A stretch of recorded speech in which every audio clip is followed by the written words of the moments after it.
ہم سب جانتے کیا ہوا، ہم سب جانتے کیا ہوا۔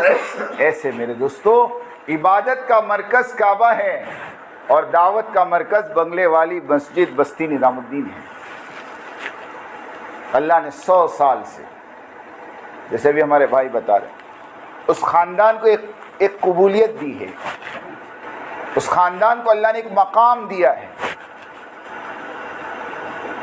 اس خاندان کا بچہ ولایت کی اعلیٰ سطح پر پیدا ہوتا ہے، پہنچتا نہیں ہے، پیدا ہوتا ہے ولایت کی اعلیٰ سطح پر۔ اللہ جزائے خیر دے۔ حضرت مولانا الیاس صاحب رحمۃ اللہ علیہ نے اپنا سب کچھ لگا دیا، یہاں تک کہ کھانے کو کچھ نہیں بچا، تو اپنے ساتھ جو مرکز میں ہمارے اپنے پاس پڑھنے والے جو اس ٹائم کے میواتی تھے، ان کو کہا کہ ایک کام کرو، دیکھو میرے پاس اب تمہارے کو کھلانے کو کچھ نہیں ہے، میں تمہارے کو سفارش نامہ لکھ دیتا ہوں، دلی میں بہت سارے مدرسے ہیں، تم کسی مدرسے میں جا کے پڑھ لو، کیونکہ یہاں تو اب کچھ نہیں ہے۔ تو ان بچوں نے اور میواتیوں نے، بچے تو نہیں بڑے تھے وہ، ان میواتیوں نے مولوی الیاس سے کہا کہ اچھا ہم تو چلے جائیں دوسرے مدرسے میں، تو تم یہاں کیا کرو گے؟ کہا کہ دیکھو یہ درخت ہے، یہ درخت کا گولر کھا لوں گا، اور یہ حوض ہے، یہ حوض کا پانی پی لوں گا، اور میری زندگی کے جتنے دن بچے گزار دوں گا۔ گولر سمجھتے؟ گولر، ہاں وہ گولر ہوتے تھے اس زمانے میں۔ ایک بہت بڑے عالم، وہ رمضان میں نظام الدین پہنچے، سوچے کہ یہاں تو افطاری کا دسترخوان بڑا بہترین ہوگا، رات کا کھانا بھی بڑا بہترین ہوگا، مرکز ہے پوری دنیا کا۔ تو دسترخوان پہ بیٹھے افطاری میں، تو گولر کہا ٹھیک ہے ابھی گولر سے افطاری کر لیتے ہیں، عشاء کے بعد تو کھانا ملے گا ہی۔ عشاء کے بعد بھی دسترخوان بچھا، وہی گولر، سحری میں وہی گولر، جب میں پڑ گئے۔ پوچھا مولوی الیاس سے، تو مولوی الیاس نے کہا ہماری تو سحری بھی گولر، افطاری بھی گولر۔ ہمارے مولانا محبوب صاحب کہتے ہیں 1981 میں جب حیدرآباد میں اجتماع تھا، تو حضرت جی مولانا انعام الحسن صاحب رحمۃ اللہ علیہ کے لیے پنڈال میں کولر لگایا گیا، تو مولانا انعام صاحب کہتے تھے کام گولر سے کولر تک پہنچ گیا۔ کیا کہتے تھے؟ کام کہاں سے کام پہنچ گیا؟ گولر سے کولر۔ یہ جملے تھے مولانا انعام صاحب کے۔ تو وہ بچے میواتی جو پڑھتے تھے، مولانا کے ساتھ رہتے تھے، انہوں نے کہا کہ حضرت جب آپ گولر کھا کر اور پانی پی کر گزارا کر سکتے تو ہم بھی آپ کے ساتھ گولر کھائیں گے، پانی پئیں گے۔ جب کھانے کے زمانے میں آپ کو نہیں چھوڑا تو فاقے کے زمانے میں آپ کو کیسے چھوڑے؟ یہ اس گھر کا حال بتا رہا ہوں، کچھ بھی نہیں کھانے کو، بیوی بھوکی ہے، بچے بھوکے ہیں۔ مولوی یوسف صاحب اکیلے ہی تو تھے، مولوی یوسف صاحب اکیلے ہی تو تھے۔ ایک مرتبہ کا واقعہ ہے، اس کے بعد سے نظام الدین فاقہ نہیں آیا۔ میں وہ واقعہ سنا دوں خالی آپ کو۔ ایک مرتبہ کا واقعہ ہے کہ جماعت کھانا کھائی، ان کو کیا تکلیف ہوگی، جماعت کھانا کھائی، جماعت کھانا کھائی، پلیٹ میں تھوڑا کھانا بچ گیا، تو مولوی الیاس صاحب رحمۃ اللہ علیہ نے سائیڈ میں سے پلیٹ کو صاف کیا، کھانے کو بیچ میں کیا، اور ایک پردہ ہوا کرتا تھا گھر میں اور مسجد کے بیچ میں، وہ پلیٹ اٹھا کر پردے کے پیچھے دی اور اپنی بیوی سے کہا کہ یہ کھانا تھوڑا سا بچا ہے، تم اور یوسف کھا لو۔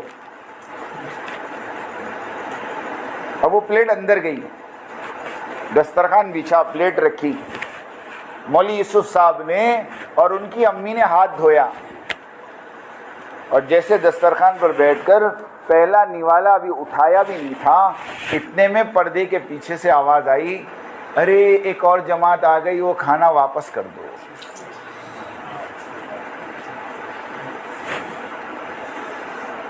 ماں نے مولوی یوسف کا ہاتھ وہیں روک دیا کہ بیٹا رک جا، اور اٹھا کے وہ پلیٹ دے دی۔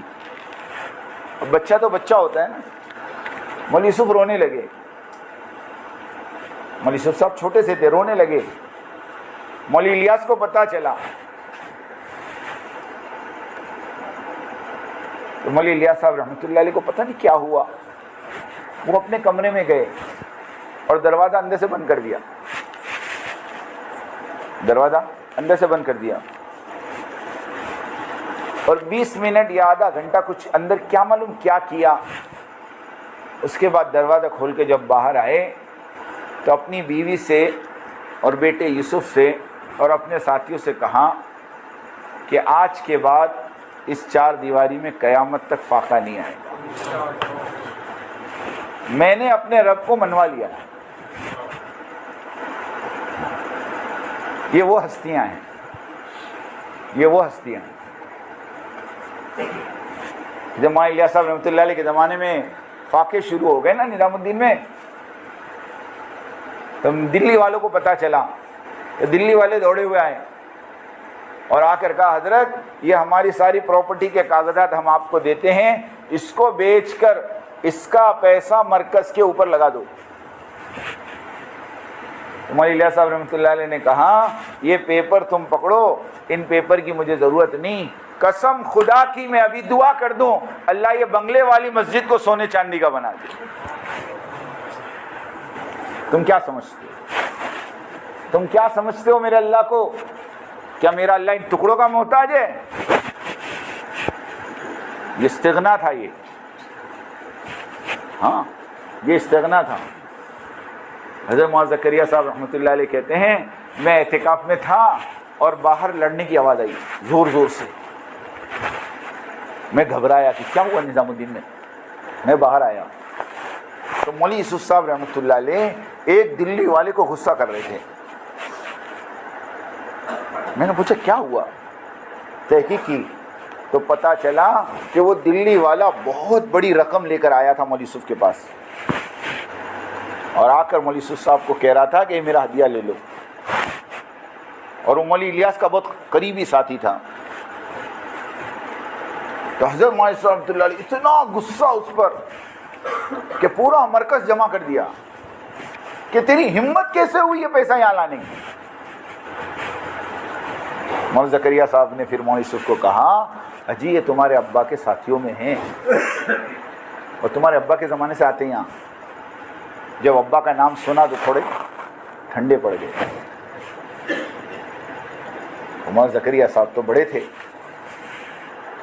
مولوی یوسف صاحب کے سسرے ہوتے ہیں، مولوی یوسف کو پکڑ کے اندر لے گئے اور وہ جو ساتھی تھے ان سے معافی مانگا، وہ ان کا مزاج تھوڑا گرم ہے، یہ غصہ ہو گئے، معاف کرنا۔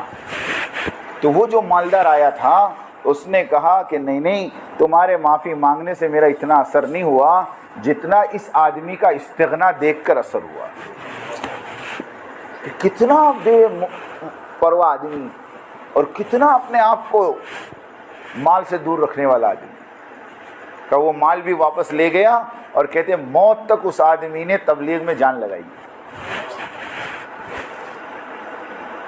میں مولوی الیاس صاحب کی بات کر رہا تھا، مولوی الیاس صاحب نے دعا کی کہ فائقہ نہیں آئے گا۔ پھر اللہ نے مولوی الیاس صاحب کو بلا لیا، پھر مولانا یوسف صاحب امیر بنے۔ تو ہم جو کہتے ہیں نا اختلاف تو اس زمانے میں بھی ہوا۔ جب مولانا الیاس صاحب رحمۃ اللہ علیہ کے بعد مولوی یوسف کو امیر بنایا تو مولوی یوسف صاحب تبلیغ میں نہیں لگے تھے، وہ تو اوپر بیٹھ کر کتاب لکھ رہے تھے۔ حضرت مولانا الیاس صاحب رحمۃ اللہ علیہ بار بار اپنے میواتی ساتھیوں کو کہتے تھے جاؤ یوسف کو کہو تبلیغ میں حصہ لیں، مگر وہ پورا دن اوپر کمرے میں بند رہتے تھے۔ لیکن کس کو معلوم تھا کہ اوپر جو کام ہو رہا تھا وہ تبلیغ کا ہی ہو رہا تھا۔ تو کیا کام ہو رہا تھا اوپر؟ حیات الصحابہ لکھی جا رہی تھی، ہاں حیات الصحابہ لکھی جا رہی تھی۔ لیکن جب مولانا زکریا صاحب رحمۃ اللہ علیہ نے مولانا عبد القادر صاحب رائے پوری رحمۃ اللہ علیہ سے مشورہ کر کے مولوی یوسف صاحب کو امیر بنا دیا، تو اس وقت اختلاف کرنے والے مولانا احتشام الحسن کاندھلوی، جن کی کتاب پستی کا واحد علاج، اگر یقین نہ آوے تو فتاوی محمودیہ پڑھ لینا۔ مولانا احتشام صاحب نے مفتی محمود الحسن صاحب کو مولوی یوسف کی شکایتوں بھرا خط لکھا تھا کہ اجی ایک 28 سال کا آدمی امیر بن گیا اور کبھی تبلیغ میں اس کے 4 مہینے نہیں لگے۔ لوگ ابھی کہتے ہیں نا وہ اس ٹائم بھی سوال ہوئے تھے. سمجھ میں آئی بات؟ مجھے بتاؤ مولوی الیاس کے 4 مہینے کون سے صوبے میں لگے؟ ہاں بتا سکتا کوئی؟ ارے جس آدمی کی زندگی لگی ہو اس کا تم 4 مہینے کا پوچھو. ہاں عجیب بات ہے. تو مولانا احتشام صاحب مرکز چھوڑ کے چلے گئے. مولانا انعام صاحب کے بارے میں ملتا ہے مولانا انعام صاحب خود 1.5 سال کے لیے مرکز چھوڑ کے چلے گئے.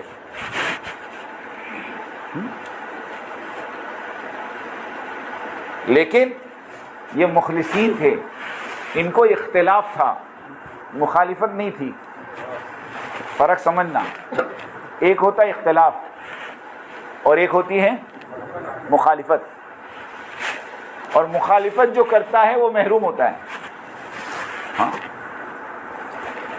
مخالفت جو کرتا ہے وہ محروم ہوتا ہے. شیطان نے آدم کی مخالفت کی تھی علیہ السلام, اس لیے توبہ کی توفیق نہیں ہوئی اس کو.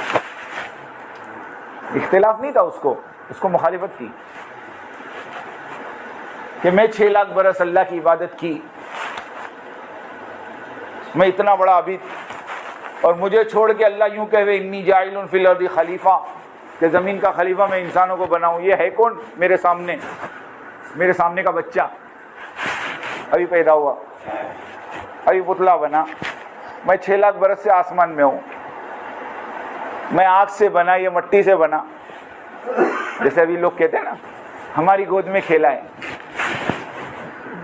تو گود میں کھیلا ہوا بڑا نہیں ہو سکتا. نہیں, سوچنے کی بات ہے نا, ارے سوچنے کی بات ہے. ایک مدرسے کے محتمم صاحب نے مجھے بلایا, سننا, جب اختلاف شروع ہوا مجھے کہا حافظ صاحب ایک بات بتاؤ. میں کہا بولو. کیا مسئلہ ہے؟ انہوں نے ایک دم انجان بن کے پوچھا, جانتے تو سب ہے لیکن وہ مجھے دیکھنا چاہتے تھے کہ کیا جواب دیتا ہے, کہ کیا مسئلہ ہے یہ. میں نے کہا کچھ بھی نہیں. تو کیا بات کرتے رہے, اتنا مسئلہ پوری دنیا میں چل رہا, تم کہتے کچھ نہیں. میں کہا حضرت ایک بات بولوں؟ بولے ہاں. میں کہا مسئلہ صرف یہ ہے کہ قاری طیب صاحب رحمۃ اللہ علیہ کا جب دیوبند میں انتقال ہوا تو ان کے بیٹے کو دارالعلوم دیوبند میں اہتمام کے لیے بلایا. تو وہ مدرسہ چلاتے تھے حیدرآباد میں, مولانا قاسم نانوتی کے لڑکے. تو انہوں نے کہا کہ چونکہ میں میرا مدرسہ چلا رہا ہوں, یہ مدرسہ چھوڑ نہیں سکتا, البتہ میرا لڑکا ابھی فارغ ہوا ہے, 2 سال ہوئے ہیں, نام طیب ہے, اگر تم کہو تو میں مولوی طیب کو بھیجوں. اب جو دیوبند میں تھے انہوں نے آپس میں مشورہ کیا کہ چلو قاری مولانا قاسم نانوتی کا بیٹا نہیں تو پوتا صحیح ہے, تو نسبت اسی کی, کہ ٹھیک ہے بھیجو. اب جب وہ قاری طیب صاحب حیدرآباد سے نکل کر دیوبند پہنچے تو ان کی عمر کتنی تھی معلوم ہے؟ 25 سال. کتنی تھی؟ 55 سال یہ محتمم رہے. کتنے سال؟ جب دیوبند سے 1982 کی 12 جنوری کی رات کو ان کو گھسیٹ کر نکالا گیا, اس وقت ان کی عمر 80 سال کی تھی. تو 25 سال ملتا ہے. 25 سال کی عمر میں نے مولانا کو کہا کہ قاری طیب صاحب محتمم بن گئے دیوبند کے, تو دیوبند کے جو اکابرین تھے, جو بڑے بڑے اساتذہ تھے, اس میں 2 کا نام تو میں ابھی نام بتا دوں آپ کو, علامہ انور شاہ کشمیری رحمۃ اللہ علیہ اور مولانا شبیر عثمانی رحمۃ اللہ علیہ. یہ دونوں دیوبند چھوڑ کر ڈھابیل گجرات کے مدرسے میں پڑھانے آ گئے. کیوں؟ کہ یہ بچہ محتمم بن گیا, اب ہم یہاں نہیں رہ سکتے. میں نے کہا وہ 25 سال کا محتمم بنے یا 28 سال کے امیر بنے, فرق اتنا ہے. لیکن سامنے والی پارٹی میں فرق اتنا ہے کہ انور شاہ کشمیری رحمۃ اللہ علیہ اور شبیر عثمانی دارالعلوم دیوبند چھوڑ کر ڈابل جامعہ میں آ کر مدرس بن گئے. انہوں نے دیوبند کے سامنے مدرسہ کھڑا, یہ شرافت تھی ان کی. تو جب ان کی شرافت تھی تو ان کا کیا تھا وہ آپ سوچ لو. ایسے مولانا الیاس صاحب رحمۃ اللہ علیہ کے بعد، سنو میری بات دھیان سے، مولانا یوسف صاحب رحمۃ اللہ علیہ جب امیر بنے تو مولانا انعام صاحب، یہ پوری دنیا سنیں گی بات، اور مولانا احتشام الحسن صاحب کندلوی دونوں چھوڑ کے چلے گئے. لیکن مولانا یوسف صاحب رحمۃ اللہ علیہ نے سمجھا بجھا کر 1.5 سال کے اندر ان دونوں کو واپس لے کر آ گئے. میں نے پہلے ہی کہا انہوں نے اختلاف کیا تھا اس لیے واپسی آسان تھی، مخالف لوگوں کی واپسی مشکل ہوتی. پھر زمانہ چلا مولانا یوسف صاحب کا، لیکن دشمنیاں پیدا ہو گئی مولانا یوسف صاحب سے. آ تو گئے